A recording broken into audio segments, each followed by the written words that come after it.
Bisa didengarkan?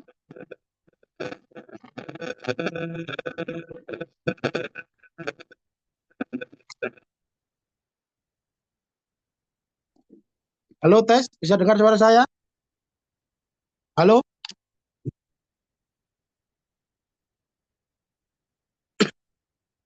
Oke. Eh, baiklah semuanya. Kalau sudah bisa didengar suara saya dengan jelas, kita mulai lagi. Selamat sore. Assalamualaikum warahmatullahi wabarakatuh. Salam sejahtera untuk kita semuanya. Baiklah teman-teman, perkenalan awal ini perkenalkan nama saya Muhammad Tajuddin Muslim, mungkin biasa dipanggil Pak Udin. Kita mewakili dari Lembaga Indonesia Tionghoa Culture Center. Jadi lembaga kita berdiri mulai tahun 2001, ya 2001 berjalan hingga saat ini menuju tahun 2025, bahkan masuk tahun 2025 kita hampir 25 tahun mengantarkan putra-putri terbaik dari seluruh Indonesia, mulai dari Sabang sampai Merauke. Kita pernah mengirimkan pelajar untuk studi to China. Dan bukan hanya studi to China. Jadi lembaga kita ada beberapa program, biasanya untuk anak SMP dan SMA, itu kita tiap tahun di summer sama winter itu juga ada program study tour. Tapi saat ini pada sore hari ini kita fokus membahas tentang salah satu program studi to China. Kebetulan ini adalah jurusan umum, ya jurusan umum yang bisa menjadikan referensi untuk teman-teman semua yang pada saat ini join di Zoom untuk melanjutkan perkuliahan ke jenjang yang lebih baik, yaitu kuliah ke luar negeri. Jadi ini tidak menutup menutup kemungkinan teman-teman mungkin saat ini yang sedang proses pendaftaran, mungkin SNB atau SNBT yang ingin berjuang masuk ke dalam negeri dulu. Mudah-mudahan mungkin sukses. Dan adapun ketika teman-teman sebagian yang sudah dari awal niat untuk langsung melanjutkan kuliah ke China ataupun yang masih wait and see, mungkin bisa dijadikan suatu referensi. Baiklah, pada topik kali ini kita sedikit sedikit banyak mengenalkan tentang suatu kampus yang ada di kota Hangzhou, yaitu Zhejiang University of Technology. Jadi Zhejiang University of Technology ini, ya kalau dilihat di map, itu berada sebelah selatan kota Shanghai. Jadi sebelah selatan kota Shanghai, dan bawahnya lagi juga ada kota Aiu. Jadi kota Hangzhou ini merupakan kota pariwisata. Ya, di situ biasanya kalau teman-teman nanti belajar ke China, khususnya di kota Hangzhou, nanti akan sering dengar ada apa namanya poem, ya, kayak semacam pantun, ya, yang bunyinya Sang Yo Tian Tang Xia Yo Shuhang.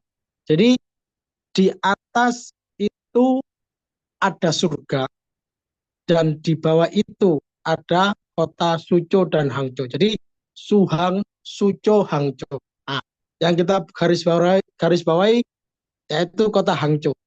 Jadi pepatah ini memberikan isyarat, jadi pepatah China. Jadi di atas itu ada langit, bawah di surga. Tetapi ada juga surga dunia. Jadi yaitu salah satunya kota Suzhou dan Hangzhou. Jadi kota Hangzhou ini dikenal sebagai kota pariwisata, ya.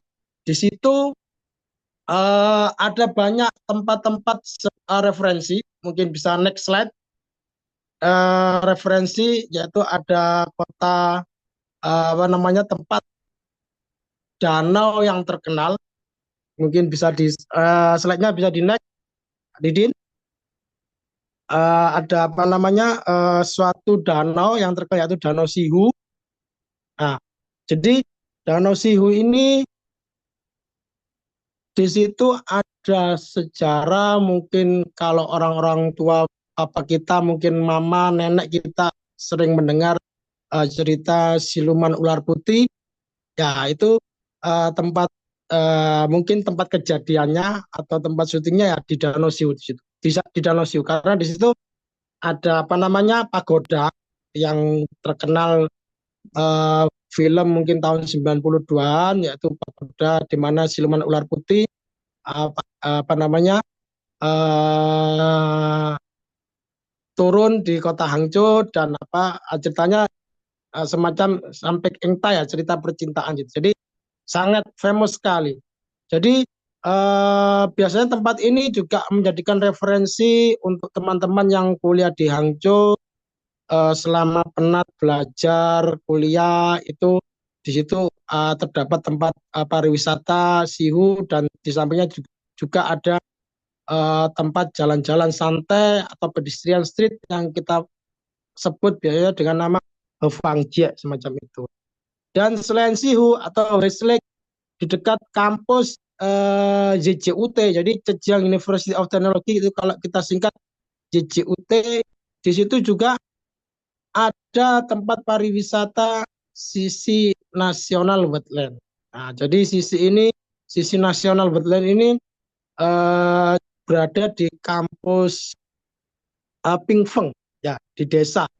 Jadi ada beberapa kampus, ada kampus Pingfeng, ada kampus Chaohui, dan ada satunya kampus nanti kita bisa lihat di slide selanjutnya. Jadi kalau sisi ini di dekat kampus yang di desa, itu juga tempat pariwisata yang sangat indah. Jadi semacam pedesaan, tapi di dalam pedesaan itu banyak-banyak villa yang dikelilingi sungai. Nah, jadi kurang lebih 3 kilo dari kampus YJUT yang ada di desa. Itu merupakan salah satu tempat wisata. Oke, next slide.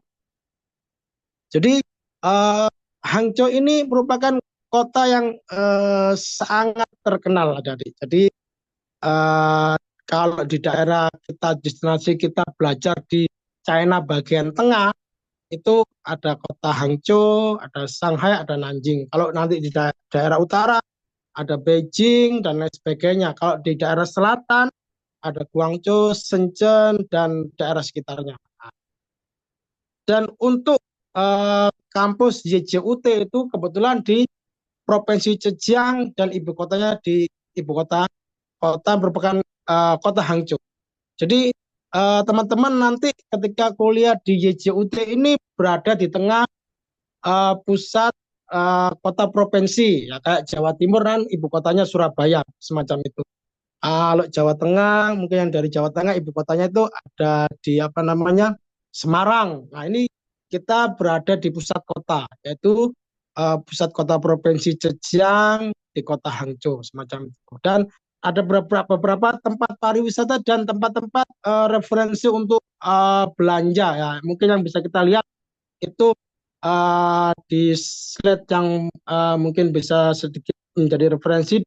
Jadi kampus apa namanya kampus JJUT ini di tengah-tengah kampus itu dilewati sebuah sungai yang di situ ada jembatan yang sangat tua sekali. Jadi jembatan ini, sungai ini terhubung mulai dari Beijing sampai Hangzhou ya, atau biasanya orang China menyebutnya Beijing Hangzhou Grand Canal. Jadi ini sungai buatan ya, sungai buatan yang sangat tua sekali ya, kurang lebih 1.800 km panjangnya ya, sungai buatan pada zaman dinasti yang sudah lama sekali. Jadi ini melewati sungai semacam itu. Jadi di tengah kampus pun juga ada tempat wisata dan tempat sejarah yang bisa dinikmati mungkin ketika selesai kuliah perkuliahan sambil menunggu bus mungkin yang dari desa atau dari kota, mungkin mau kuliah, kebetulan kuliahnya di sungai dan melihat peninggalan-peninggalan sejarah yang masih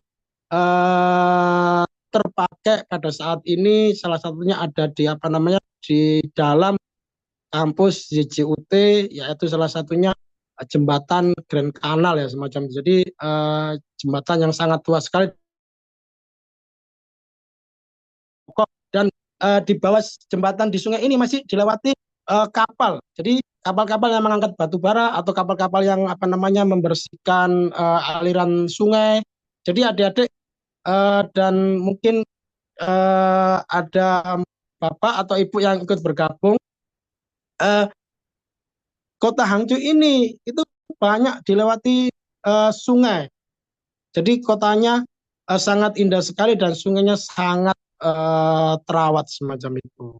Nah, kalau sebelah kanan itu gedung-gedung modern yang ada di kota Hangzhou. Jadi tadi kan kita sudah lihat video kota Hangzhou. Jadi akulturasi antara vintage ya tradisional, gedung-gedung tua dan gedung-gedung modern masih tertata rapi. Oke, next. Dan tak kalah menarik ya di kota Hangzhou itu ada perusahaan yang sangat-sangat terkenal. Ya, kalau teman-teman pernah dengar perusahaan Alibaba. Jadi Alibaba ini didirikan oleh Jack Ma yang sangat famous sekali namanya. Jadi Alibaba ini suatu grup e-commerce ya. Jadi referensi untuk belanja bagi pedagang-pedagang seluruh dunia semacam itu. Ya. Jadi kalau nanti teman-teman kuliah di Hangzhou ya. Jadi Hangzhou ini terkenal dengan tempat penelitian bisnis nomor satu di China. Kalau tempat bisnis nomor satu di China di Shanghai. Tapi untuk penelitian, ya penelitian bisnis, mengembangkan bisnis secara menyeluruh itu berangkatnya dari kota Hangzhou. Karena Jack Ma sendiri juga orang Hangzhou. Dan kebetulan CEO Alibaba saat ini itu apa namanya ya, itu juga lulusan dari Zhejiang University of Technology semacam itu. Jadi kalau berbicara China, jadi China ini merupakan ekonomi terkuat, salah satu terkuat setelah Amerika. Ya, mungkin sedikit flashback, kita lihat perpolitikan yang sangat-sangat hot, yang pada waktu kita memasuki tahun baru China ya, beberapa minggu yang lalu itu China dengan ambisius ya itu bisa melawan Amerika baik dari segi teknologi, ekonomi, ya segi budaya itu tidak bisa diremehkan semacam itu. Ya. Dan teman-teman ya ketika kuliah umpamanya ambil bisnis itu tepat sekali kalau ambil jurusan di YJUT semacam itu. Karena nanti di Hangzhou ini environment teman-teman yang kuliah di Hangzhou ini environmentnya untuk melakukan riset tentang small enterprise atau mungkin UMKM semacam itu ya itu sudah terbangun ya. Jadi kalau teman-teman kuliah bisnis di Hangzhou ya biasanya ambil international economy and trade itu sangat tepat sekali ya.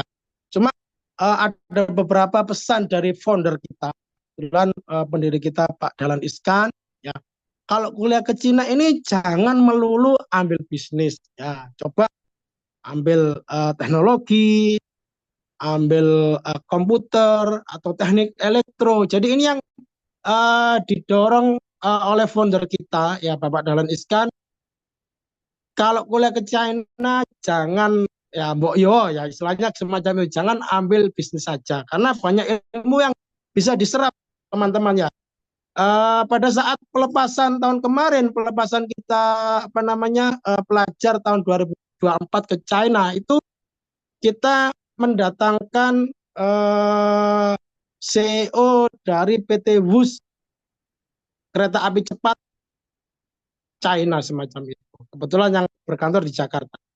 Jadi kereta cepat WUS ini mendatangi acara pelepasan kita itu pun juga mencari lulusan ya lulusan China khususnya dari apa ITC semacam itu. Jadi menagih adakah lulusan yang dari jurusan teknik elektro, adakah lulusan yang dari jurusan komputer itu mereka ya PT Kereta Api WUS ini sangat membutuhkan sekali talenta-talenta muda lulusan China yang menguasai ilmu komputer, ilmu apa namanya elektro dan lain sebagainya. Karena setelah dibangun kereta api cepat Jakarta Bandung, nah, itu ada gambaran ya. Sekarang juga lagi dalam studi planning ya. Jadi pemerintah pusat dalam hal ini sekarang dulu Pak Jokowi sekarang diteruskan Pak Prabowo itu uh, untuk melanjutkan pembangunan proyek kereta api cepat dari Jakarta hingga Surabaya hingga Jawa Timur ya dalam hal ini hingga Surabaya semacam itu. Lah mereka mendorong. Jadi Pak Dahlan Iskan mendorong bahwa untuk anak-anak jangan ambil program bisnis aja, tapi tidak kemungkinan kalau yang ambil program bisnis tetap sangat diperbolehkan semacam itu.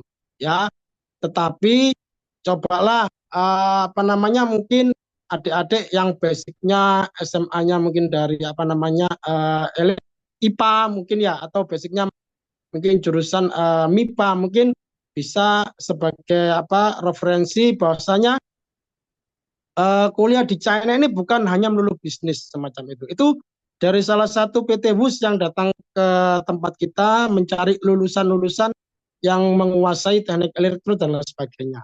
Nah, mungkin juga kita melihat di sekeliling kota Surabaya ya kita apa namanya melangkah di tetangga Surabaya itu ada kota Gresik. Ya, kota Gresik di situ ada banyak sekali perusahaan China.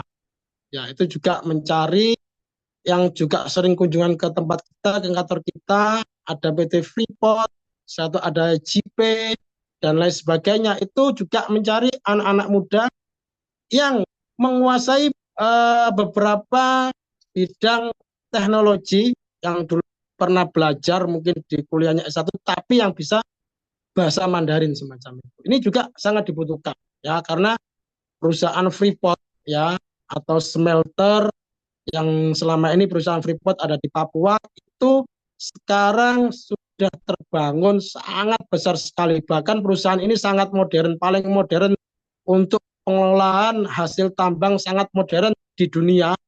Itu juga apa namanya dioperasikan oleh perusahaan China. Itu membutuhkan sekali banyak anak-anak talenta muda yang menguasai dari berbagai macam bidang ilmu. Ya, mungkin teknik komputer, teknik sipil, teknik pertambangan, ya itu juga mereka sangat mencari sekali. Nah ini juga referensi untuk adik-adik bahwasanya kuliah di China lulus itu nanti pasti akan terpakai semacam itu. Gak hanya mahir bahasa Mandarin, gak hanya mahir dalam bidang ilmu, nanti adik-adik cepat terserap di dunia kerja.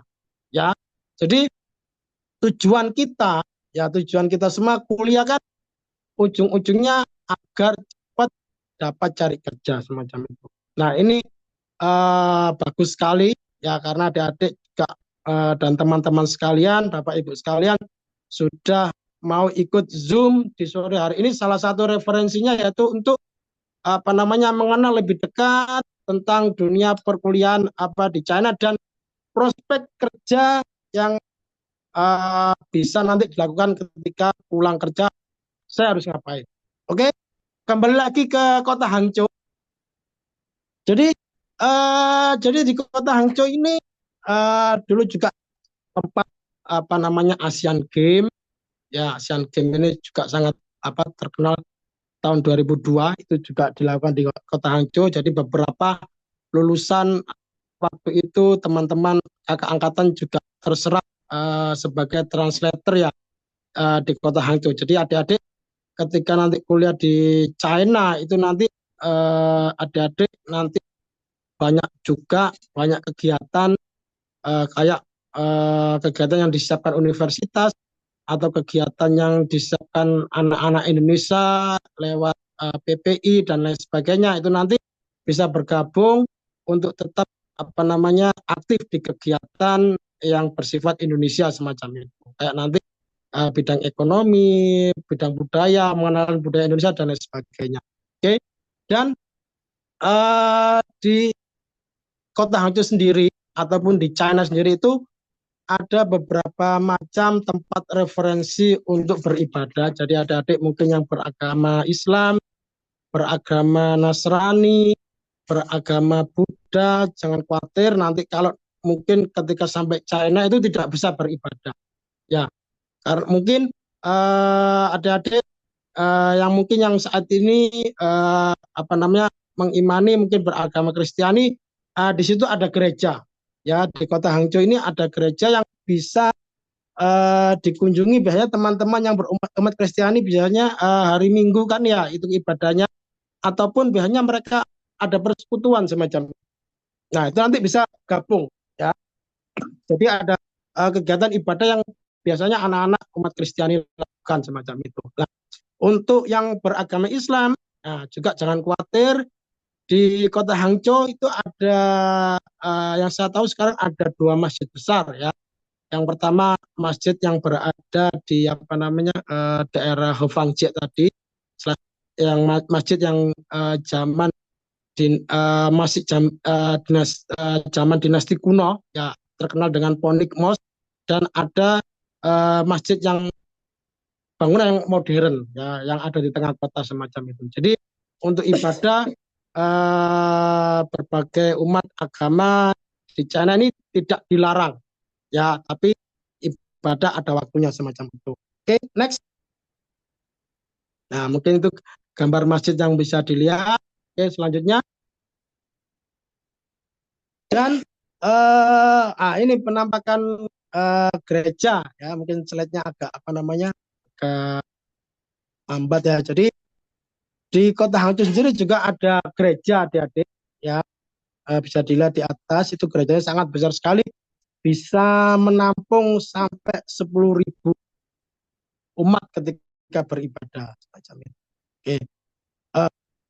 Dan kita mengenal lebih dekat tentang Zhejiang University of Technology. Jadi Zhejiang University of Technology ini ada tiga lokasi. Ya, jadi lokasi pertama itu ada di Chaohui, setelah itu lokasi kedua ada di Pingfeng, setelah itu lokasi ketiga ada di Zhejiang namanya. Ya, di kalau biasanya lokasi pertama yang paling atas ini di Chaohui ini itu rata-rata keilmuan di bidang teknik. Ya, ada teknik mesin, ada arsitek, itu belajar di Chaohui. Setelah itu ada juga kimia, farmasi. Nah, itu kampusnya berada di Chaohui semacam itu. Nah, nanti kalau di Pingfeng atau di desa, nah itu rata-rata kampus di situ ada ilmu komputer, software engineering, suatu ilmu ekonomi. Ya, itu rata-rata yang belajar di situ itu basicnya basic selain humaniora juga teknik semacam itu. Nah, di dua kampus ini, Chaohui sama Pingfeng ini ada asrama. Ya, di Chaohui juga ada asrama, di Pingfeng juga ada asrama. Nah, biasanya anak-anak kalau kuliah itu mobile. Ya, kadang-kadang semester ini ada kuliah yang harus diambil di kota. Atau kadang-kadang semester ini ada kuliah yang harus ambil di desa. Nah, bagaimana nanti mobilitasnya? Nah, itu ada bus antar jemput. Ya, jadi nggak usah khawatir. Jadi eh, dulu ketika saya kuliah, kebetulan saya dulu juga pernah kuliah di kampus ini di Zhejiang University of Technology. Itu ada jam 6 itu ada bis dari desa ke kota. Begitu juga sebaliknya dari kota ke desa itu juga ada bus. Nanti jam 9 ada lagi bus yang jalan semacam itu ya. Kurang lebih per hari itu ada 6 kali perputaran bis setiap 3 jam untuk mengantarkan anak-anak, mungkin ada yang kuliah di desa, ada yang kuliah di kota semacam itu. Nah, untuk kampus yang tiga, kampus Zhejiang, ya di daerah Zhejiang, ya itu rata-rata kampus untuk jurusan diploma, ya D3, ya rata-rata kampus-kampus teknik. Oke, next slide. Ah, ini sejarah kampus Zhejiang University of Technology, ya itu berdiri dari tahun 1910 ya. Jadi dulu ini sekolahnya terkenal sekolah industri ya, terkenalnya sekolah kimia ya, sekolah kimia hingga tahun 78 menjadi institut dan tahun 1993 sampai sekarang itu sudah berubah menjadi universitas. Kalau universitas ini kan apa namanya banyak jurusan, nggak hanya jurusan humaniora tapi jurusan teknik semacam itu. Oke, next. Oke, jadi untuk referensi, jadi kampus Zhejiang University of Technology ini merupakan kampus yang sangat komprehensif semacam itu. Dan jelas kampus ini apa namanya sudah terdaftar oleh MOE pemerintah China ya. MOE itu Minister of Education. Ya biasanya kan ada pertanyaan dari orang tua di Cina ini Pak, apakah kampusnya itu sudah terdaftar oleh MOE semacam itu? Ya, jadi begini, mungkin ini juga sedikit membuka wawasan. Jadi yang dimaksud MOE, jadi seluruh kampus dan universitas di Cina itu pasti dalam wawasan Kementerian Pendidikan mereka semacam itu. Jadi tidak mungkin kampus ini mencari mahasiswa di Indonesia itu kalau tidak mengeluarkan surat penerimaan semacam itu.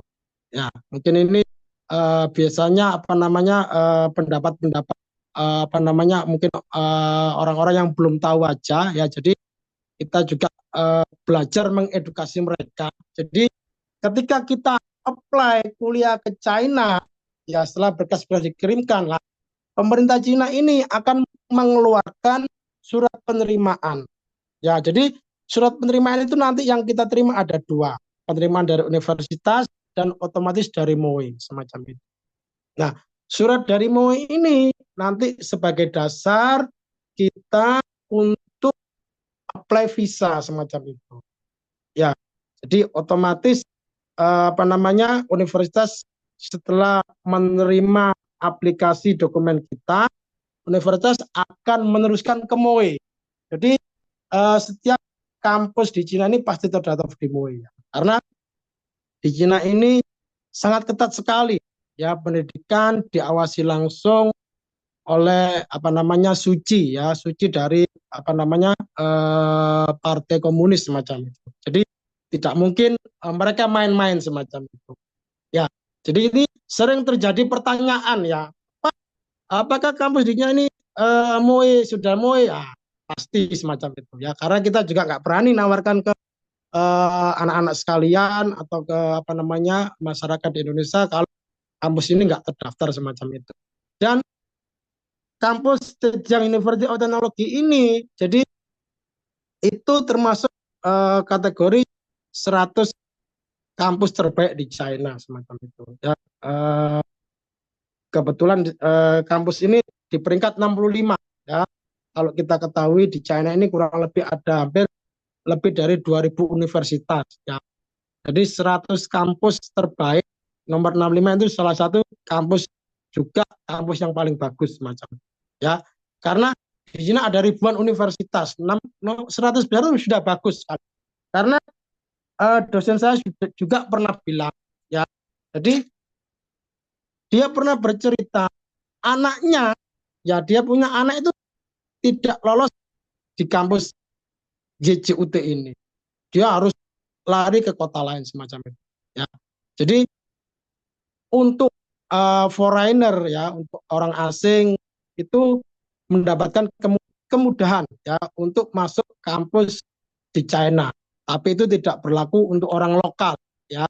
Jadi walaupun orang Beijing sendiri itu belum tentu masuk Beijing University. Ataupun sebaliknya orang Hangzhou sendiri itu juga belum tentu bisa masuk Zhejiang University of Technology karena mereka ada sistem mungkin apa namanya kayak kita UMPTN dulu ya semacam itu ujian penerimaan atau KAU ya itu sangat ketat sekali.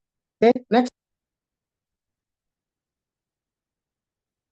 Nah, ini apa mungkin ini view kampus ya. Jadi ini view kampus di Chaohui. Oke, mungkin next ya kampus di kota. Setelah itu juga selanjutnya ada view kampus di Chaohui juga, tetapi yang apa dilewati sungai ya. Jadi tadi yang saya ceritakan, jadi sungai ini sungai sangat panjang sekali terhubung dari Beijing sampai kota Hangzhou semacam itu. Ya, oke. Next, mungkin next slide selanjutnya. Dan di kampus ini juga ada tadi gambar yang agak kelihatan kecil, tapi ini kelihatan jelas sekali, yaitu apa namanya jembatan yang kurang lebih ada 1.400 tahun ya. Jadi ini salah satu view di kampus Cahoe.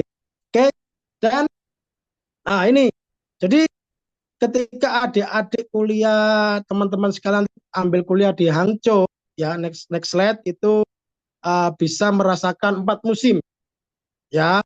Jadi ada musim panas, setelah itu ada musim setelah panas, ada musim gugur dan masuk musim winter. Nah, kebetulan kalau di Hangzhou ini biasanya turun salju.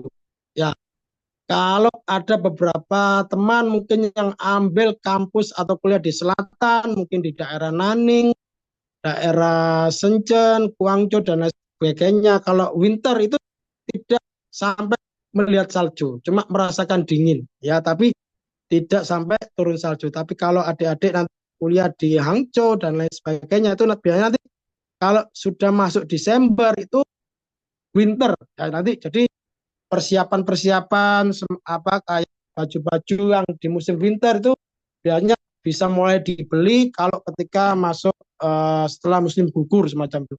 Karena kalau sudah masuk musim gugur itu sudah mulai dingin hawanya. Ya, sudah mulai hawa dingin. Nah, ketika musim gugur badan kita ini sedikit-sedikit ya apa namanya untuk menyesuaikan hawa dingin semacam itu. Nah, ketika pas musim dingin sampai bulan saat ini ya Imlek ini istilahnya mereka menyebut tahan ya tahan. Jadi tahan itu bahasa Mandarin ya, bukan ditahan, bukan tahan. Jadi uh, puncak musim dingin ya, puncak musim dingin namanya tahan. Nah, itu sudah sangat kuat bodinya karena sudah dilatih ya semacam itu. Oke, next slide. Ya, setelah musim dingin nanti adik-adik mungkin masuk musim Maret itu musim semi ya, sudah mulai apa keluar bunga-bunga yang bagus semacam itu. Nah, kalau yang slide yang ini yang kita lihat ini itu gambar keseluruhan kampus yang ada di Pingfeng ya, kampus yang di desa ya. Jadi sangat indah sekali ya, tetapi kalau sudah keluar kampus itu juga banyak transportasi modern semacam itu. Ya, jadi di Hangzhou ini selain kita bisa menggunakan bus, juga ada MRT, kereta bawah tanah, satu juga ada sepeda apa yang bisa disewakan ya. Jadi tinggal nanti adik-adik ketika kuliah di China itu nanti bisa menggunakan Alipay ya, kayak kita di Indonesia bisa menggunakan OVO semacam itu. Ya. Oke, next slide. Oke, dan ketika kuliah di China ini adik-adik ya, kita lihat di kota Hangzhou ini ada banyak sekali mahasiswa asing ya. Jadi tidak hanya murid-murid lokal yang ditemui, juga banyak mahasiswa asing ya. Jadi kurang lebih sekarang mungkin 20 apa kurang lebih 30.000 mahasiswa ya yang atau 30.000 orang yang aktif lagi kuliah di kota apa namanya di Zhejiang University of Technology. Dan ini adik-adik jurusan-jurusan yang bisa dilihat, mungkin bisa dilihat di next slide ya. Jadi ada kurang lebih 27 fakultas. Ya, 27 fakultas ini kalau kita urut ke bawah ada 70 program ya untuk jurusan S1, ada 115 program untuk jurusan S2 dan ada 32 doktoral ya. Jadi S1 ini lebih sedikit, lebih banyaknya mereka di jurusan master degree semacam itu. Nah, satu ada apa dibagi lagi, ada filosofi, ada ekonomi, ada law, ada education, literasi, science, engineering, agriculture, medicine. Ya, medicine ini bukan kedokterannya, tapi apa namanya obat-obatannya. Satu ada manajemen dan art. Oke, next slide. Nah, dan tidak semua jurusan tadi itu menggunakan bahasa Inggris. Jadi kuliah di China ini ada jurusan yang menggunakan bahasa Mandarin dan ada menggunakan bahasa Inggris. Ya. Jadi kebetulan di kampus JJUT ini ya, jadi undergraduate program yang menggunakan bahasa Inggris ini ada beberapa jurusan. Ya, ada computer science, ada kimia, ada civil engineering, ada teknik lingkungan, ada teknik elektro, ya mesin, farmasi, software, ada juga economic trade, setelah itu law dan finance ya.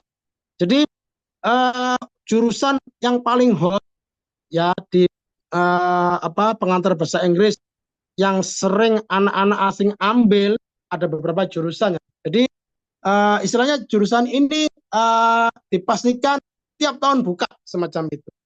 Ya, Pak, apakah ada jurusan yang nggak pernah buka? Ada, ya, ada jurusan yang tidak laku dalam bahasa Inggris.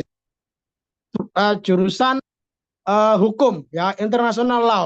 Ya, dulu kita pernah menerima satu siswa ambil international law, tetapi ketika di China nggak bisa ya. Ketika di kampus ini dia pada tahun tersebut tidak membuka karena tidak memenuhi kuantiti semacam itu. Nah, jurusan-jurusan yang hot, istilahnya yang sering anak-anak asing ambil, pertama computer science, kimia, ya karena awalnya ini kampus ini sekolah kimia, ya computer science, kimia, sipil, teknik elektro, teknik mesin, nah, international economy and trade, ya rata-rata tiap tahun kita memberangkatkan anak yang jurusan international economy and trade ini dari tempat kita aja itu kurang lebih ada 40-an ya semacam itu.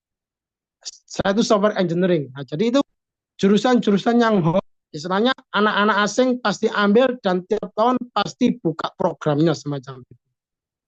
Untuk jurusan yang lain gimana Pak? Ya, jurusan yang lain ada beberapa anak tanya jurusan psikologi. Psikologi ada, tapi menggunakan pengantar bahasa Mandarin. Ya, jadi kalau program undergraduate pakai bahasa Inggris ini itu rata-rata persyaratan yang diminta dengan TOEFL.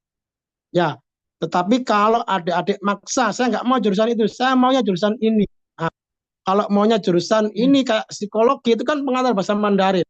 Bisa ada dua cara. Tahun pertama sekolah bahasa Mandarin dulu, sekolah bahasa ya kurang lebih 1 tahun. Dalam 1 tahun itu harus melewati HSK 4 ya agar tahun berikutnya bisa masuk jurusan yang diimpikan.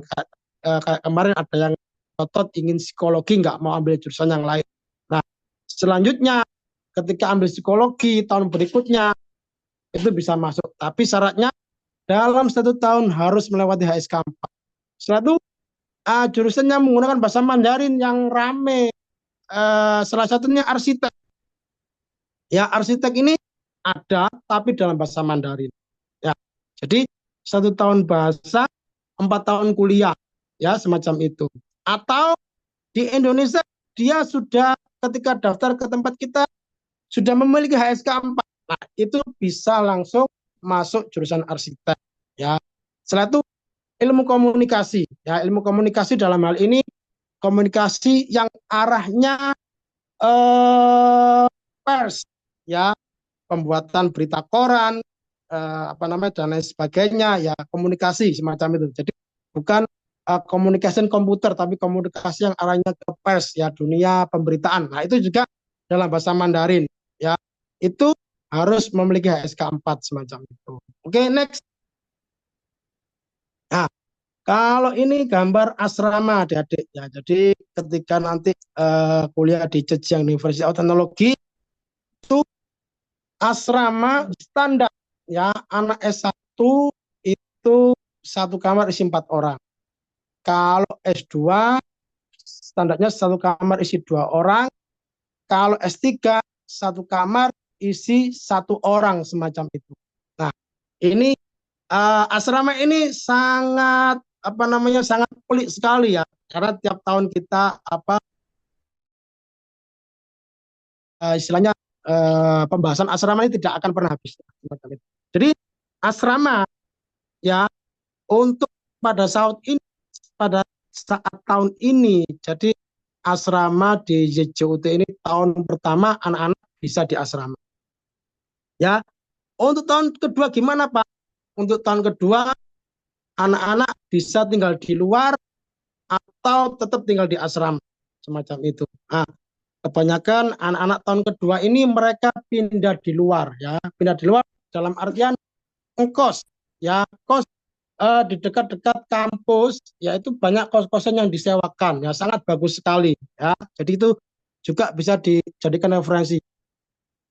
Tahun pertama mengapa di asrama? Nah, karena tahun pertama kan teman-teman sekalian pertama datang ke China, pertama datang di kampus YJUT dan di daerah itu kan belum mengenal daerah sekitar. Nah, itu diharapkan semua bisa di asrama semacam itu. Sambil berjalan mengenal daerah sekitar. Kalau daerah sekitar mungkin semester pertama sudah tahu teman-temannya siapa yang ngekos di sana, sudah kenal akrab. Nah, itu bisa adik-adik ketika semester 3 atau tahun kedua itu bisa tinggal di luar semacam itu. Ya. Dan untuk saat ini setelah tahun pertama mereka rata-rata tahun kedua disuruh pindah keluar, ya. Karena YJUT sekarang juga proses pembangunan yang belum selesai. Jadi pembangunan asrama belum selesai. Mudah-mudahan nanti September anak-anak yang tahun kedua itu tidak pindah keluar semacam itu. Ya. Jadi ada tipikal anak-anak yang ingin tinggal di asrama, ada tipikal anak-anak yang ingin tinggal di luar. Jadi di luar itu ada kos, ada apartemen semacam itu. Mungkin kalau ngekos agak murah sedikit, kalau apartemen agak mahal sedikit semacam itu. Ya nanti tinggal apa namanya kekuatan ekonominya nanti dilihat semacam itu. Oke, next. Nah, ini juga salah satu gambaran kamar asrama dari dalam dan dari luar. Oke, next. Nah, jadi tinggal ini kebetulan tinggal foto-foto aja. Jadi apa namanya foto. Jadi tahun pertama adik-adik. Jadi perkuliahan di China ini tahun pertama adik-adik biasanya, ya, tahun pertama itu belajar bahasa Mandarin dan belajar jurusan yang basic semacam itu, ya. Jadi tahun kedua, tahun ketiga biasanya langsung fokus ke jurusan semacam itu, ya. Oke. Setelah itu adik-adik sekarang kita bercerita beasiswa, ya. Jadi beasiswa kan juga banyak pertanyaan. Adakah program beasiswa yang ditawarkan dari pihak Zhejiang University of Technology? Jadi secara umum beasiswa di Cina ini ada 3 macam, ada 4 macam, ya. Pertama beasiswa negara. Jadi beasiswa negara ini biasanya adik-adik daftarnya harus memiliki HSK 4, ya. Beasiswa negara ini meng-cover uang kuliah, asrama dan uang saku. Sangat berat sekali persyaratannya, harus memiliki HSK 4 semacam itu, ya. Kalau umpamanya nggak punya HSK 4, ada beasiswa yang kedua, beasiswa yang di-cover oleh provinsi, ya, dalam hal ini provinsi Zhejiang, ya. Itu beasiswa yang kedua ini rata-rata free uang kuliah, ya, free uang kuliah selama 4 tahun. Tetapi pada saat ini China, walaupun nanti adik-adik dapat beasiswa negara atau beasiswa provinsi selama 4 tahun, itu tidak bisa seenaknya. Biasanya mereka, pemerintah Cina ini memberikan beasiswa per tahun. Ya, memberikan beasiswa per tahun. Tahun pertama umpamanya dapat, belum tentu tahun kedua dapat. Ingat-ingat, kalau dapat, belum tentu tahun kedua dapat. Kok bisa? Kalau tahun pertama adik-adik atau teman-teman sekarang ketika proses belajar ini nilainya sangat jelek, ya, di bawah standar mereka, ya, di bawah standar seluruh anak asing pada angkatan. Kalau nilainya jelek, dipastikan tahun kedua orang tua harus menyiapkan uang kuliah sama asrama. Tahun pertama, ya kalau biasanya kita mendaftarkan, biasanya kita bantu mendaftarkan rata-rata itu beasiswa provinsi, ya karena jarang sekali yang datang ke tempat kita tuh yang memiliki HSK semacam itu. Rata-rata mereka rata-rata bahasa Inggris, ya jadi kuliah menggunakan pengantar bahasa Inggris. Jadi yang di cover cuma uang kuliah aja. Nanti asramanya berbayar ya semacam itu. Jadi per tahun kurang lebih asrama biaya 10 jutaan ya, 2 semester ya, sangat terjangkau sekali. Ya, nanti kalau tahun kedua ingin dapat beasiswa lagi, tahun pertama belajarnya harus serius ya. Jadi serius ini nggak hanya serius dalam belajar, tapi pemerintah China ini biasanya ada 4 kategori. Ada kategori kuliah dilihat dari nilai akademik sama nilai morality semacam itu. Jadi harus saling balance ya, akademiknya bagus, tidak bolosan, tidak aktif mengerjakan tugas, aktif kegiatan. Nah, itu nanti biasanya tahun berikutnya dapat beasiswa semacam itu. Kalau tidak, nah, kurang tahu ya. Kalau tidak, nanti biasanya dilihat akademinya jelek. Nah, biasanya nanti tahun berikutnya akan berbayar semacam itu. Ya, oke. Next, nanti mungkin kita banyak diskusi tentang apa namanya program beasiswa. Nah, kalau ini syarat-syarat secara umum ya. Jadi syarat-syarat secara umum, adik-adik mungkin saat ini yang bisa diminta dari sekolahan, ya yang mungkin belum mendaftar itu surat rekomendasi dari sekolah dan rapot ya, rapot yang bisa apa namanya sebagai kita referensi untuk mendaftarkan di universitas semacam itu.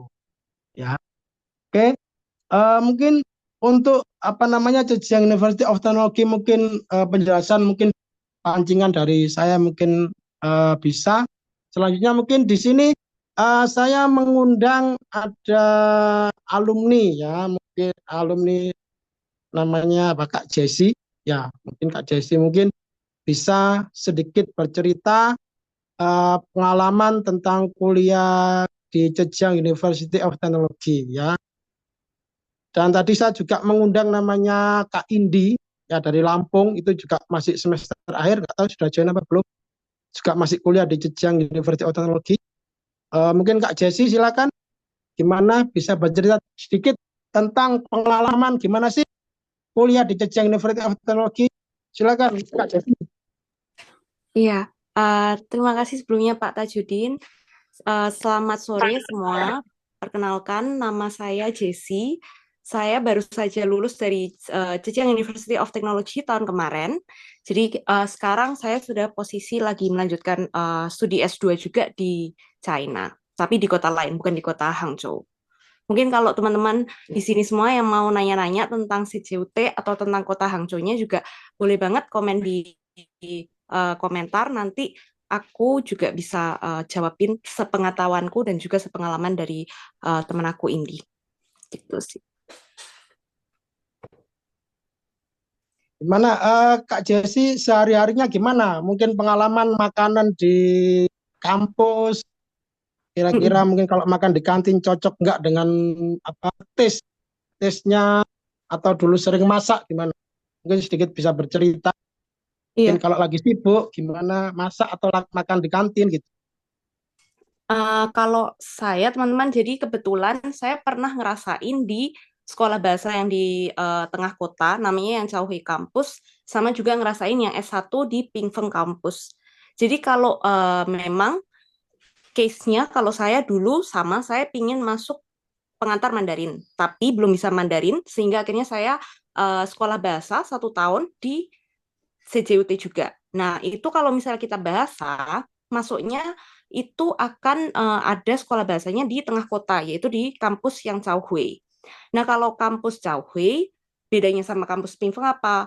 Kalau Caohui ini ya karena dia posisinya di tengah kota, jadi otomatis dia lebih praktis untuk kemana aja. Termasuk ke pusat kota yang kita tahu yang paling terkenal di Hangzhou, yaitu di Sihu. Nah, itu dia jaraknya sangat dekat, kita tinggal naik bus itu kurang lebih cuma 4 stasiun, 5 stasiun udah sampai. Nah, tapi kalau berbicara tentang kampusnya lebih luas mana, itu kampus yang ada di yang bukan di tengah kota, yaitu di 2 kampus lain namanya Pingfeng sama Mugansan. Nah, saya S1 di yang namanya Pingfeng Kampus. Nah, untuk Pingfeng Kampus sendiri terkait dengan makanan, dorm kita ini kebetulan dekat sekali dengan salah satu kantin, Pak. Nah, kantin itu juga yang merupakan kantinnya ada halal kantinnya juga. Jadi kalau di Pingfeng Kampus itu kita kurang lebih ada sekitar tiga kantin, 3 kantin. Jadi yang pertama itu yang dekat sama dorm kita. Nah, itu biasanya kita panggil namanya kantin penjara. Nah, kantin penjara ini ada makanan halalnya di belakang. Jadi khusus untuk kalian yang Muslim, kalian bisa langsung makan di kantin halal tersebut.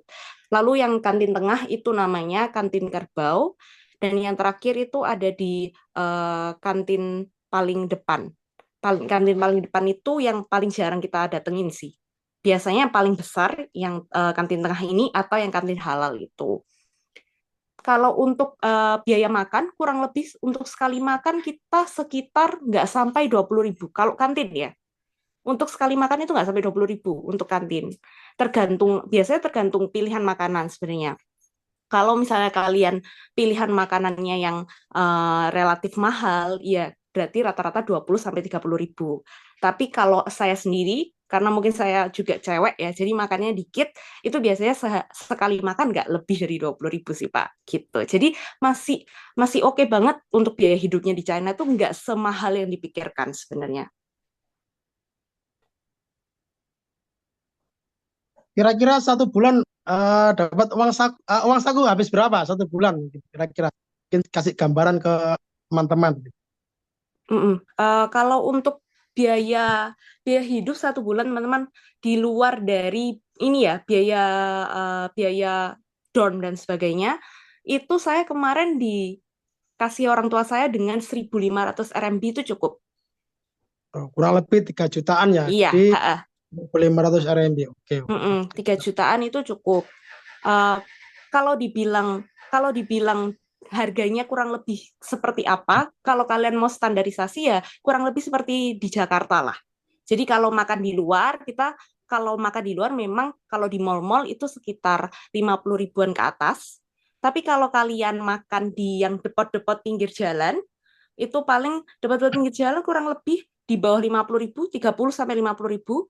Tapi kalau di dalam lingkungan sekolah, pasti di bawah 30.000. Siap, siap, siap.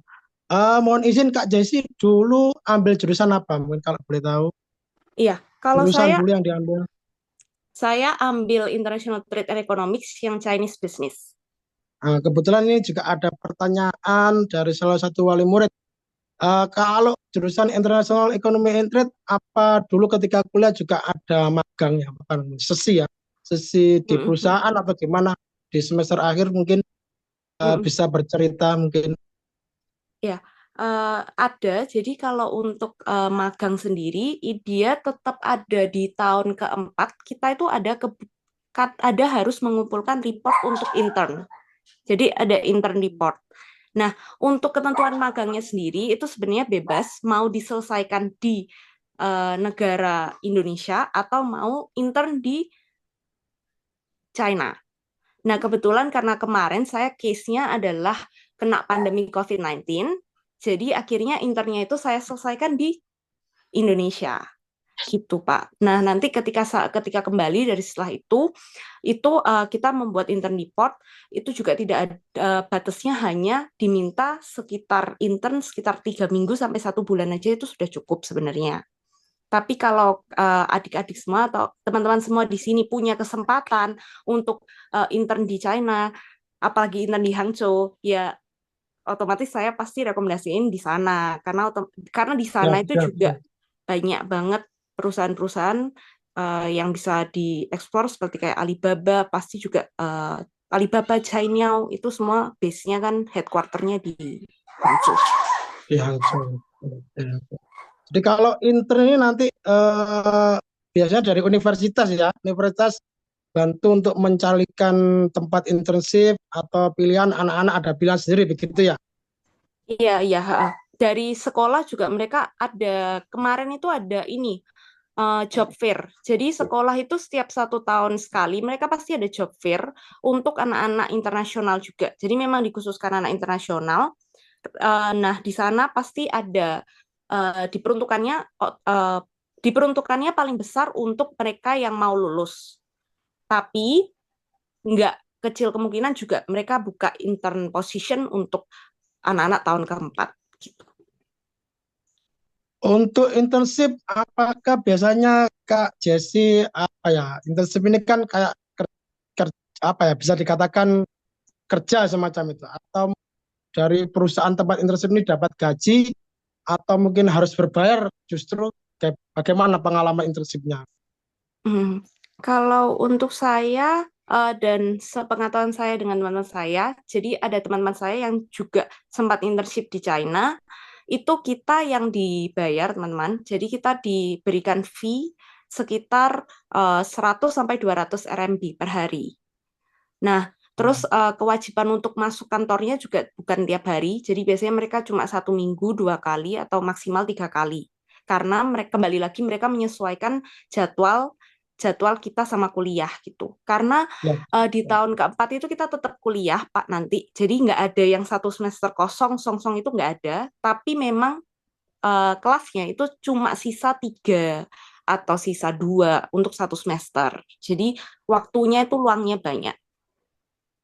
oke, siap, siap. Ya, jadi ini beberapa pengalaman dari Kak Jessi sebagai mahasiswa, alumni mahasiswa di Zhejiang University of Technology. Mungkin kita juga bisa masuk sekarang ke grup chat ya. Sudah banyak pertanyaan, mungkin saya akan sedikit membaca nanti sambil apa namanya bercerita tentang pengalaman kakak-kakak yang lain. Jadi ada pertanyaan, kalau ambil program 1+4 apakah ada beasiswa? Nah, jadi ini sangat menarik sekali ya. Jadi teman-teman sekalian, eh, kalau ambil program 1+4, jadi 1 tahun ini kan sekolah bahasa. Ya, sekolah bahasa ini masih berbayar. Ya, jadi diusahakan ketika teman-teman sekolah bahasa 1 tahun, karena sekolah bahasa yang berbayar itu harus sampai bisa melewati yang namanya HSK 4. Karena ketika HSK 4 ini didapat, 4 tahun selanjutnya ketika kuliah ambil jurusan, nah, itu kampus akan membantu kakak mendaftarkan beasiswa dari negara semacam itu. Jadi beasiswa negara akan dibantu untuk apa namanya bisa mendapatkan. Tetapi selama 1 tahun sekolah bahasa ini harus melewati HSK 4 dulu semacam itu, agar 4 tahun berikutnya ketika masuk jurusan itu bisa dapat uang kuliah gratis, asrama gratis, dan dapat uang saku semacam itu.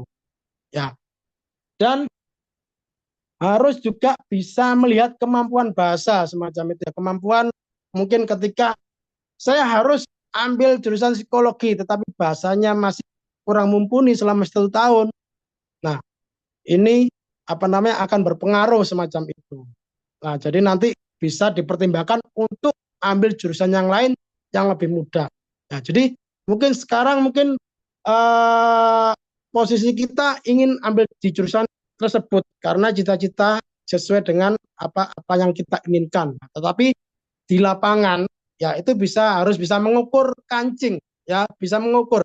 Kalau umpamanya teman-teman fighter dan teman-teman bisa melewati, itu sangat bagus. Saya acungi jempol. Ya, kalau mungkin ada kendala di lapangan harus berpikir ulang ya, harus koordinasi, konsultasi dengan orang tua kembali, atau konsultasi dengan kita, atau konsultasi dengan guru yang ada di sana. Ya, yang jelas kalau ambil 1+4, 1 tahunnya berbayar, 4 tahunnya tunggu dulu. Kalau ada SK4 bisa jadi dapat scholarship, full scholarship. Kalau nggak dapat, ya nanti paling nggak dapat uang kuliah gratis, asrama berbayar, dan lain sebagainya. Pertanyaan selanjutnya, untuk pakai TOEFL, apakah juga bisa pakai IELTS? Jadi TOEFL dan IELTS ini pilihan ya. Jadi bisa pakai TOEFL yang ITP ya. Kalau IELTS ini terlalu mahal, bisa pakai TOEFL. Kalau yang sudah punya IELTS, IELTS-nya juga bisa dipakai. Jadi TOEFL minimal skornya paling nggak 500 lah. Ya, kalau IELTS nanti skornya 5 semacam itu. Ya, mungkin kalau ujian TOEFL ITP kan lebih murah, ya kurang lebih 750.000 ya. Kalau IELTS yang saya tahu mungkin biayanya hampir 3 juta, 2 jutaan ya semacam itu. Lebih baik bisa menggunakan sertifikat TOEFL ITP sudah keterima. Ya. Terkecuali nanti teman-teman kalau ingin ambil top university, kita juga bisa mendaftarkan di Fudan, Shanghai Jiao Tong, sama Sun Yat-sen University. Itu dia minta skor IELTS itu minimal 7 ya, atau TOEFL tapi tidak terima ITB, tapi TOEFL yang IBT ya. TOEFL IBT skornya paling enggak 700 ya, dan itu pun sangat mahal sekali kuliahnya semacam itu ya. Oke, jadi bisa ada pakai TOEFL atau pakai IELTS. Oke, selanjutnya eh, jika saya ambil S2 di Cina dan setelah lulus, apakah lebih disarankan untuk mencari pekerjaan di Cina atau bagaimana peluang saya untuk bekerja di Indonesia, terutama yang berhubungan dengan China? Terima kasih. Nah, mungkin Kak Jessi bisa dijawab atau gimana untuk pertanyaan yang ini? Nah, Kak Jessi sendiri kan ini ambil S2 di China ya semacam Iya. itu. Kalau misalnya terkait dengan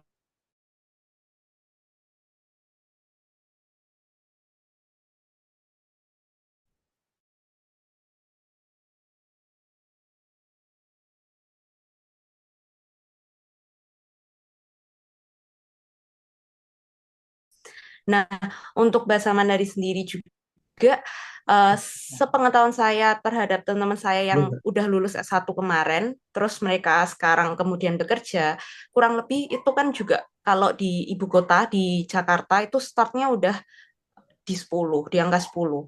Terus kemudian kalau untuk yang Surabaya, itu juga ada beberapa teman saya di Surabaya, karena saya domisili Surabaya, ini juga udah ada di angka startnya udah di 8. Jadi otomatis kalau ditanya tentang peluangnya untuk bekerja di Indonesia bagaimana, ya menurut saya bahasa itu akan selalu terpakai. Jadi apalagi untuk teman-teman mungkin yang di sini ambilnya bukan tentang keahlian, yang let's say nanti maunya ambil bisnis. Nah, berarti kalau ketika bisnis, ya skill komunikasi atau bahasa itu pasti sangat diperlukan.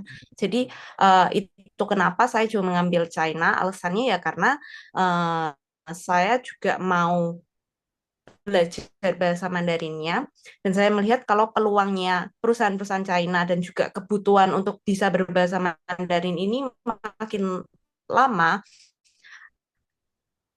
dibutuhkan di masa depan gitu. Nah, kalau saya keinginannya kalau ada kesempatan saya ingin bekerja di China. Tapi kembali lagi kalau pekerjaan di China ini kan concernnya nggak cuma tentang biaya hidup dan sebagainya, tapi juga perizinan dan sebagainya.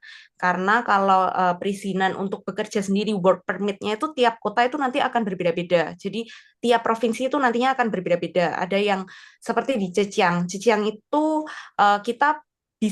kita harus S2 atau punya pengalaman 2 tahun bekerja, itu baru bisa dapat work permit di China.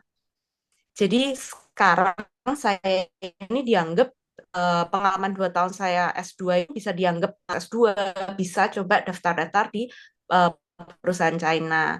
Tapi ada di provinsi lain seperti provinsi Fujian, itu mereka tidak ada ketentuan seperti ini. Jadi mereka S1 itu bisa langsung bekerja di perusahaan China kalau memang ada yang mau keep mereka gitu. Jadi susahnya itu lebih ke work permit-nya. Tapi sebenarnya untuk permintaan orang Indonesia yang bekerja di sana itu banyak perusahaan-perusahaan China juga sebenarnya butuh Indonesia untuk mereka expand marketnya di Indonesia seperti itu. Oke ya. Jadi jadi emang ada teman-teman sekalian, kalau ingin mendapatkan pekerjaan di China, ya jadi ketika kuliah di China pun juga harus istilahnya humble, ya harus humble, mudah bergaul, ya. Jadi ketika kuliah di China ini jangan melulu itu temannya orang Indonesia, ya. Jadi harus memperbanyak koneksi, ya. Jauh-jauh kuliah ke China, koneksi kita perlebar. Karena nanti teman-teman ketika ambil kelas internasional itu yang jelas temannya nggak hanya orang Indonesia, ada orang Rusia, ada orang Eropa, ya. Setelah itu ini ketika perkuliahan, ya. Nanti juga kampus biasanya juga ada mengadakan semacam kayak volunteer, ya itu nanti ketika apa namanya kerja volunteer dengan orang lokal, nah itu juga disempatkan aktif ikut mengikuti kegiatan yang disediakan kampus. Ya. Karena ini juga apa namanya menambah wawasan, juga menambah konektivitas semacam itu. Ya, jadi diharapkan aktif ketika nanti kuliah ke China. Ya, kalau aktif nanti channel ini akan terbangun sendiri. Ya, pengalaman belajar ini jadi belajar di luar negeri nggak hanya dihabiskan di bangku perkuliahan, tapi belajar ini juga harus di luar perkuliahan. Ya, jadi banyak macam belajar. Nggak hanya belajar ini nggak hanya menghabiskan SKS, tapi belajar di luar perkuliahan. Ya, kegiatan ekstra yang disediakan kampus. Setelah itu apa namanya magang yang disediakan kampus itu kan di perusahaan. Ya, mungkin kalau nanti di Hangzhou adik-adik kan di Hangzhou ini kan rata-rata anak-anak kuliah yang di Hangzhou ini kan biasanya sering ya apa ada kegiatan just tip atau kegiatan mungkin mencari barang orang-orang Indonesia yang mau pulaan di China. Nah, ini juga harus belajar. Ya, mungkin tahun-tahun pertama ini belajar dengan kakak kelas, lihat kakak kelasnya kok bisa berbisnis dengan lancar. Nah, itu nanti PDKT dengan kakak kelas, belajar. Kalau diajak biasanya anak-anak Hangzhou ini kalau nggak salah sering ke IU ya, pergi ke IU, lihat market, nanti suatu saat ikut kelasnya ke Shanghai, lihat perekonomian bisnis di Shanghai, kadang-kadang ke Ningpo dan lain sebagainya. Untuk apa? Dulu juga saya sering semacam itu. Jadi pergi ke Ningpo, diajak teman-teman dari Rusia untuk melihat packing apa namanya kontainer yang mereka kirim semacam itu. Nah ini harus mau belajar dan mau ikut apa namanya istilahnya sedikit capek lah semacam itu. Ya, kalau koneksi terbangun nanti cari pekerja itu gampang sekali. Jadi mungkin biasanya sih mereka taktik sebelum sebelum lulus biasanya sudah mulai cari info pekerjaan biar ketika visa mau habis itu sudah ada pekerjaan yang bisa diambil dan ada perusahaan yang bisa menjamin visa semacam itu atau perizinan tadi yang disampaikan Kak Jessi semacam itu. Nah ini merupakan taktik aja ya. Kalau emaknya nggak dapat pekerjaan di Cina, pulang ke Indonesia ribuan pekerjaan ya yang berbahasa Mandarin ya. Jadi jangan khawatir untuk yang alumni China ini kalau mau bekerja ya ada di dunia pertambangan, entah itu di Sulawesi banyak, di Jawa pun ada ya. Ada perusahaan teknologi kayak mobil wuling, ada perusahaan apa namanya HP ya telekomunikasi kayak Oppo, Vivo dan lain sebagainya di daerah apa Jawa ini juga banyak sekali perusahaan China yang siap menampung adik-adik ketika kuliah kuliah selesai, banyak sekali pekerjaan. Jangan khawatir ya semacam itu.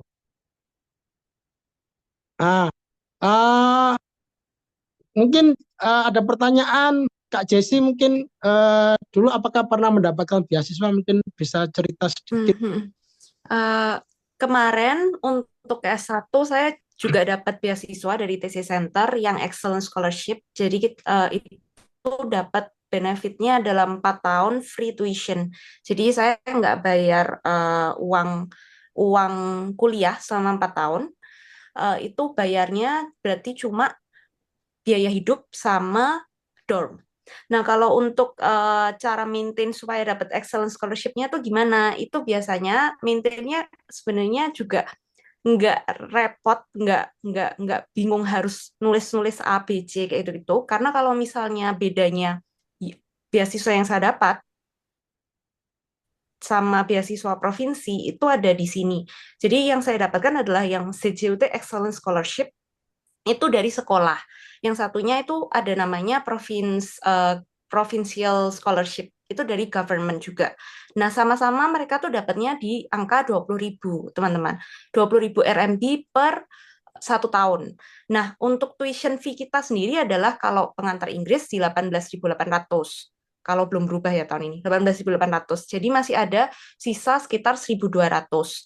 Nah, waktu sistemnya itu sama-sama, kalau provinsi sama yang dari sekolah, itu nanti kita reimburse. Jadi kita bayar dulu uang sekolahnya, kemudian nanti mereka akan kembalikan 20.000.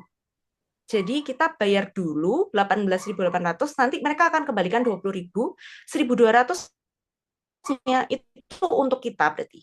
Jadi untuk akan masuk ke biaya sendiri ke kita, kayak bonus untuk kita itu. Nah, maintenance-nya sendiri kalau untuk yang Excellent Scholarship, yang CJUT Excellent Scholarship itu dia cuma perlu maintain GPA-mu di atas 3,5 aja. Jadi dia cuma minta nilaimu di atas 3,5. Nah, kalau yang kedua itu di provincial. Nah, provincial ini baru yang dia harus perhitungan kayak ngambil berapa persen gitu dari satu angkatan. Kalau itu saya kurang tahu juga. Mungkin nanti bisa ditanyakan sama ITCC Center langsung. Terus benefitnya apalagi juga karena posisi saya ngerasa kalau lebih murah, jatuhnya lebih murah untuk kita kuliah di China, teman-teman. Karena potensi beasiswanya tuh jauh lebih banyak. Jadi semisal semisal kita di tahun pertama dapat yang dari CJUT International Excellence itu, tapi mungkin di tahun kedua kita nggak bisa manage. Nggak apa-apa, kalian bisa daftar scholarship lain. Kayak yang provincial itu masih bisa dapat full 20.000. Nanti ada lagi yang beasiswa lain yang mungkin dia bisa cover 50% atau sebagainya. Jadi tenang aja, kalau di China itu mereka benar-benar menurutku peluang beasiswanya itu banyak. Jadi kalian bisa coba beasiswa, kalau gagal beasiswa A, ya coba di beasiswa B. Gitu. Terus kalau berkaitan dengan Hangzhou-nya sendiri, kenapa saya sendiri juga rekomendasi tetap di Hangzhou? Karena sama seperti tadi Pak Tajudin ada mention, kalau Hangzhou ini lokasinya strategis. Jadi untuk kalian yang mungkin merasa bosen nanti di Hangzhou aja, tenang aja. Hangzhou itu deket banget sama Shanghai, dia juga deket banget sama IU. Jadi sangat-sangat ideal untuk kita tuh tinggal di kota Hangzhou-nya aja. Karena biaya hidupnya nggak setinggi Shanghai. Tapi kalian kalau bosen, kalian mau main, silahkan main ke Shanghai. Karena by train itu cuma 45 menit. Deket banget, teman-teman. Deket banget, dan itu cuma murah banget. Itu cuma 150.000 untuk sekali jalan. Kita udah sampai Shanghai. Daripada kalian harus tinggal untuk biaya hidup di Shanghai, itu 2 kali lipat dari Hangzhou. Nggak mungkin cukup dengan angka 3 juta per bulan. Terus kalau misalnya tentang IU juga, IU itu juga deket banget dari Hangzhou. Jadi sangat-sangat strategis untuk kalian yang mungkin mau ngambil international business. Nah, itu benar-benar pasti akan kepraktek ketika sampai di Hangzhou. Gitu.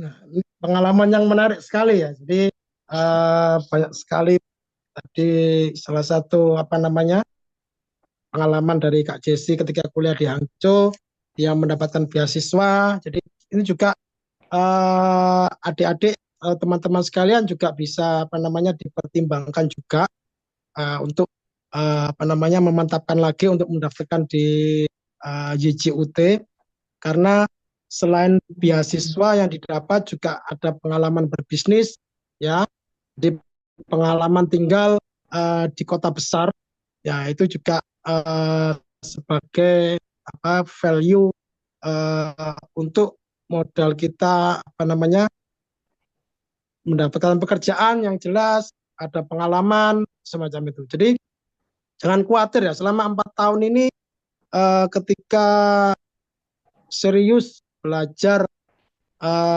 jurusan, ya itu nanti bahasa Mandarinnya juga akan mengikuti, bisa mengikuti dengan sendirinya.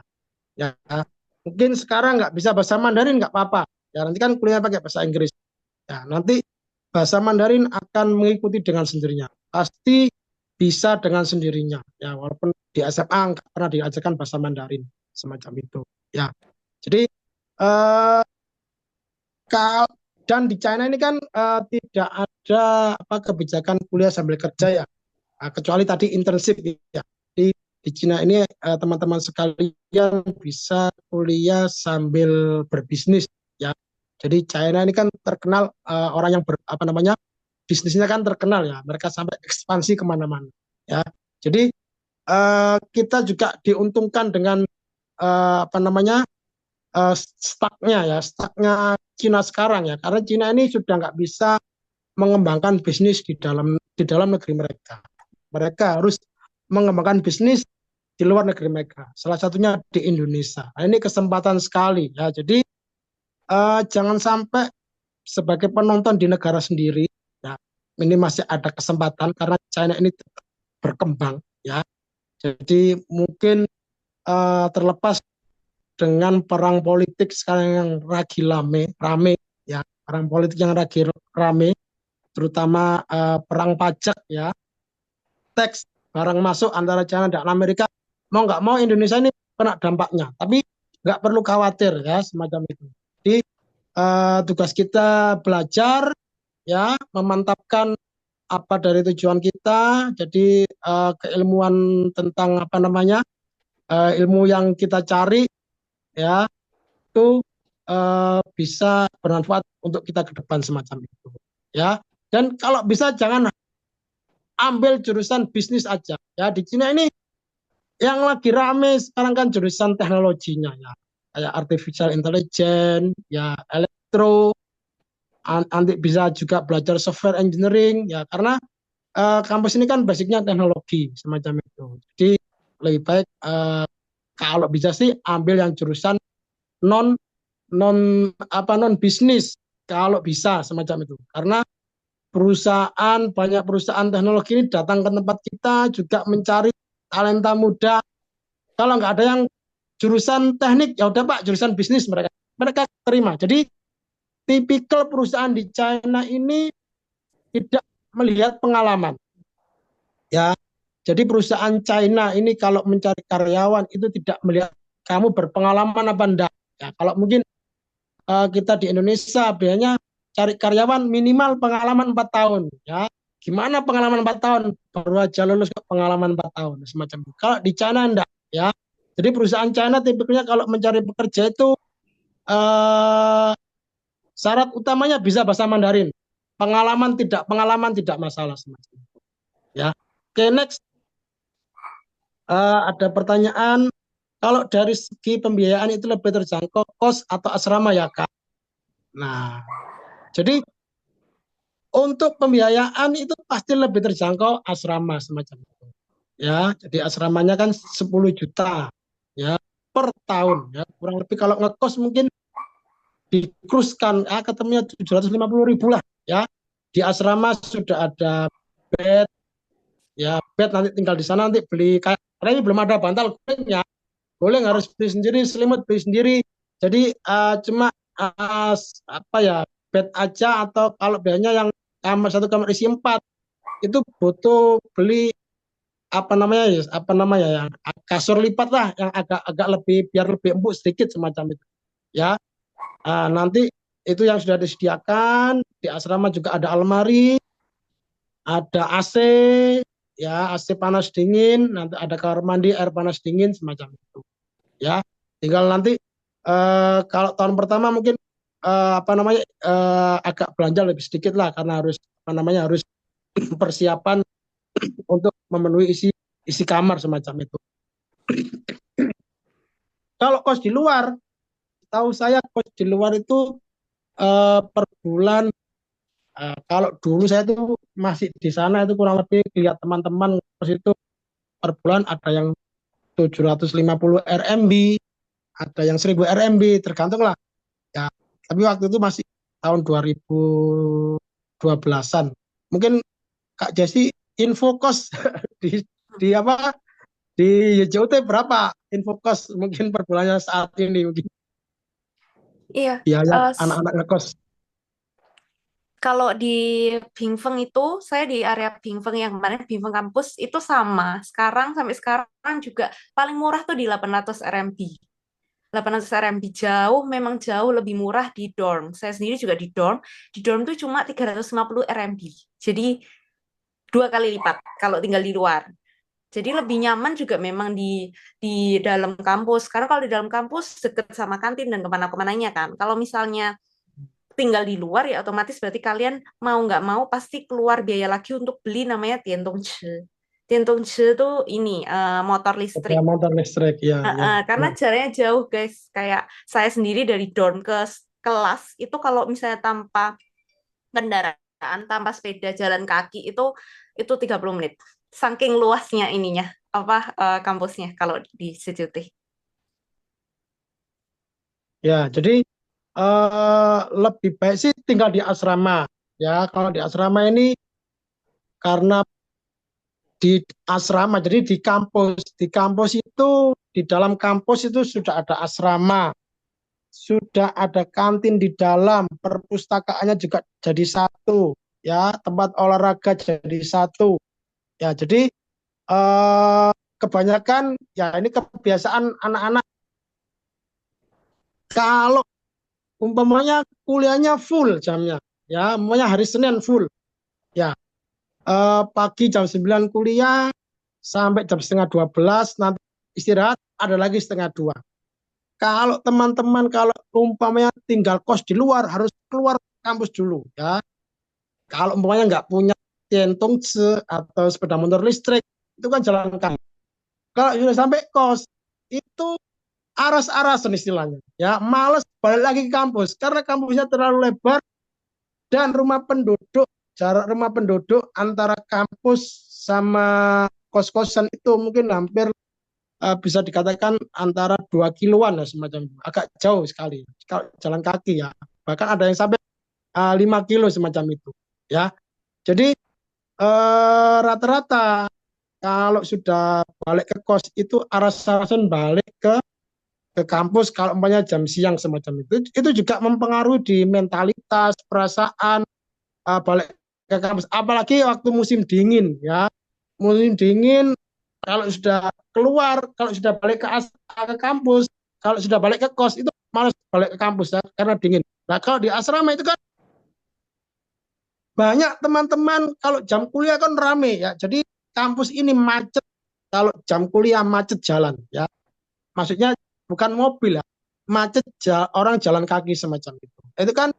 Kalau kita tinggal di kampus itu secara psikologi, kalau teman-teman kita semua rame-rame berangkat kuliah itu kita akan terdorong juga sama-sama ingin masuk kelas semacam itu ya, apalagi perpustakaan ya. Jadi kalau sudah tinggal di asrama itu kalau mau ke perpustakaan itu pasti mudah, kaki ini mudah melangkahkan ya. Jadi kalau teman-teman kuliah di orang Cina dan ingin menjadi pintar ya, jadi mereka tuh bersaing sangat ketat sekali ya, karena di Cina ini kurang lebih dari 2 miliar penduduknya ya, jadi mereka nggak mau bodoh semacam itu. Kalau mereka bodoh sulit cari kerja ya, karena makanya di Cina ini orangnya ya, kalau dalam bahasa bahasa Arab mungkin ya istilahnya bil jiddi wal ijtihad. Jadi jayonya itu sangat kuat sekali ya semacam itu. Ya, jadi ini sebagai referensi adik-adik ya. Kalau di perpustakaan ya, perpustakaannya besar yang tadi gambarnya ada di slide 2 itu kan perpustakaan. Itu pun kalau pagi antri semacam itu.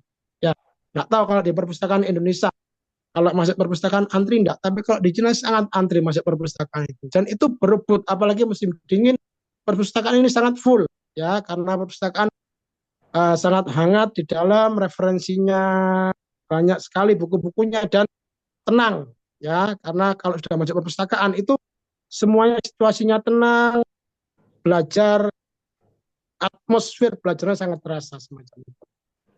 Tuh. Di ini mau nambahin Pak Tujudin, di tempat di dalam CJW sendiri itu juga ada cafe guys, jadi ada book cafe. Jadi kalau untuk kalian yang misalnya nanti mau kerjain tugas, mungkin nggak terlalu suka yang aku nggak terlalu suka masuk ini nih perpustakaan, mereka juga ada book cafe. Jadi mereka ada cafe untuk kita di sana kerjain tugas juga masih tenang, tapi dia udah ada lagunya karena dia di dalam cafe ya. Nah itu sih, jadi enaknya di CJUT juga yang apalagi yang Bimfeng ini, karena dia menurutku nggak kayak nggak perlu keluar dari kampus gitu. Secara kan juga CJUT ini juga salah satu univ top di provinsi Zhejiang nomor kan. Jadi kalau ditanya tentang segi fasilitas, ya fasilitas di CJUT juga udah oke banget sebenarnya. Termasuk dari olahraga, mungkin kalian yang mau olahraga di sana juga ada ada basket indoor outdoor, ada badminton indoor, ada tenis, ada semuanya lah, ada pingpong dan sebagainya. Kalau untuk belajar ada kafe, ada aula, sorry, ada kafe, ada perpustakaan. Untuk musik juga kita ada studio. Studio itu juga bisa disewa tanpa biaya. Ya, mengingat apa namanya di Jeju ini juga banyak spot-spot menarik ya teman-teman ya. Jadi banyak tempat-tempat yang istilahnya apa namanya anak zaman now ngomongnya tuh Instagramable ya. Jadi cukup foto-foto di dalam kampus itu sudah mempercantik Instagram atau TikTok teman-teman sekalian semacam itu ya. Karena situasinya jadi sangat kondusif, juga sangat alamiah sekali. Jadi serasa belajar sambil berlibur di puncak kalau di kampus yang ada di Pingfeng ini semacam itu. Jadi sangat bagus sekali di Pingfeng. Selain itu juga fasilitas olahraga mungkin yang tadi belum sempat diulas sama Kak Jessi. Jadi ada banyak sekali kalau mungkin lapangan lapangan basket ada berapa Kak Jessi di sana yang outdoor? Outdoor. Wah, Wah, outdoor itu ada banyak ya. Tapi hmm. dia dibagi dua dua section gitu. Jadi yang di area luar, yang di area depan sama di area belakang. Kalau di area depan tuh kurang lebih ada 12 ini, 12 lapangan, Lapangan basket ya. ya 10 atau 12 ya. Pokoknya depan belakang gini gini gini gini. Jadi yang kayak di drama-drama China gitu, Pak. Terus kalau di belakang itu ada juga lebih kecil dia, sekitar 6 8 tapi sama. Jadi kayak depan belakang depan belakang depan belakang depan belakang gitu. Sering banget orang-orang China juga main di sana. Tiap malam pasti ada orang main. Itu outdoor ya, belum indoornya Outdoor. ya. Jadi juga ada indoor juga. Ya, Mm-mm. itu juga sangat banyak sekali. Terus apalagi meja pingpongnya. Jadi teman-teman sekalian, kalau ingin kuliah di JJUT, kalau mungkin basicnya atlet, jadi jangan takut kekurangan lapangan. Jadi nggak pakai antri ya. Pasti banyak yang kosong langsung pakai. Ada lapangan basket, lapangan badminton, setelah itu juga tempat senam, ya, balet yang pernah saya ketahui. Setelah itu ada apa namanya kolam renang juga ada, gym juga ada, sangat lengkap sekali semacam itu. Bahkan di dalam kampus juga ada klinik, ya. Jadi yang apa namanya kalau umpamanya sakit yang tidak memerlukan harus ngamar, istilahnya harus masuk rumah sakit, itu pasti biasanya bisa diselesaikan dulu di klinik kampus semacam itu. Kalau umpamanya sangat urgent dan membutuhkan harus perawatan medis, biasanya nanti akan dirujuk yang ada sekitar universitas. Ya, kebetulan dulu ketika saya kuliah juga sempat mengantarkan anak-anak juga ke klinik sampai dengan masuk ke rumah sakit itu juga pernah. Jadi teman-teman nanti ketika kuliah di China ini nanti juga tiap tahun itu biasanya juga ada biaya asuransi ya, kurang lebih antara 500 RMB kalau nggak salah biaya asuransi semacam itu. Jadi biaya asuransi ini bisa mengcover ketika teman-teman nanti ada gejala sakit yang parah semacam itu nanti biasanya nanti bisa terselesaikan dengan asuransinya semacam itu. Mungkin apa ada pertanyaan lain atau masih hot ini? Ya, jadi ada titip pesan dari bagian admin mungkin yang belum eh, mau daftar bisa segera isi form sebelum 10 Maret ya, atau mungkin yang belum ngurus paspor bisa secepatnya ya. Kalau mungkin nggak ada pertanyaan yang lain, mungkin ada Kak Indi nggak ada ini di grup ini mungkin ada Kak Indi bisa say hello. Kak Indi, oh Kak Indi masih belum gabung ya. Kita juga ada jadi yang kuliah di YJUT ini kita dari berbagai latar belakang agama ya. Ada dari Kristiani ada, terus itu dari anak-anak Muslim, apalagi yang dari pesantren juga banyak ya. Itu kita banyak mengirimkan dari pesantren Amanatul Ummah, ada dari Darul Ulum Jombang, ada dari Progresif ya. Jadi eh, untuk makanan-makanan halal tidak perlu khawatir ya. Di luar kampus pun juga banyak sekali eh, apa namanya rumah makan yang bertuliskan halal semacam. Ya, jadi walaupun China ini pemerintah komunis, tapi mereka membebaskan masyarakatnya yang beragama Islam atau yang beragama Kristiani itu mempercayai agama masing-masing. Ya, yang dilarang ketika di China ini vandalisme, setelah itu berlawanan pemikiran dengan pemerintah itu biasanya yang dilarang semacam. Kalau untuk urusan ibadah asalkan tidak berseberangan dengan pemerintah mereka sangat bebas sekali semacam. Ya, kalau masjid pun yang mengelola masjid pun ya setahu saya itu juga orang Muslim tapi yang berafiliasi dengan partai semacam itu. Ya, jadi kalau mungkin bahasa kasarnya kalau bisa kita lihat itu di Cina kalau ingin lihat partai komunis bersyariah ya, di Cina itu tempatnya ya. Masjid pun dikelola oleh partai komunis tetapi yang mereka yang beragama Islam semacam itu ya. Mungkin cukup kalau nggak ada pertanyaan, kalau serasa sudah cukup mungkin ada dari admin apa ada tambahan mungkin dari Mbak Jenita sudah cukup. Selanjutnya mungkin nanti kalau ingin bertanya lagi bisa WA di nomor admin atau nanti dengan saya sendiri juga nggak apa-apa. Kita akhiri cukup di sini. Mohon maaf kalau ada kesalahan, ada sedikit pantun, ubur-ubur ikan lele. Mau kuliah ke Cina lewat ITC Waile. Oke, selamat sore. Assalamualaikum warahmatullahi wabarakatuh. Salam sejahtera bagi semua. Terima kasih. Xie xie, zaijian.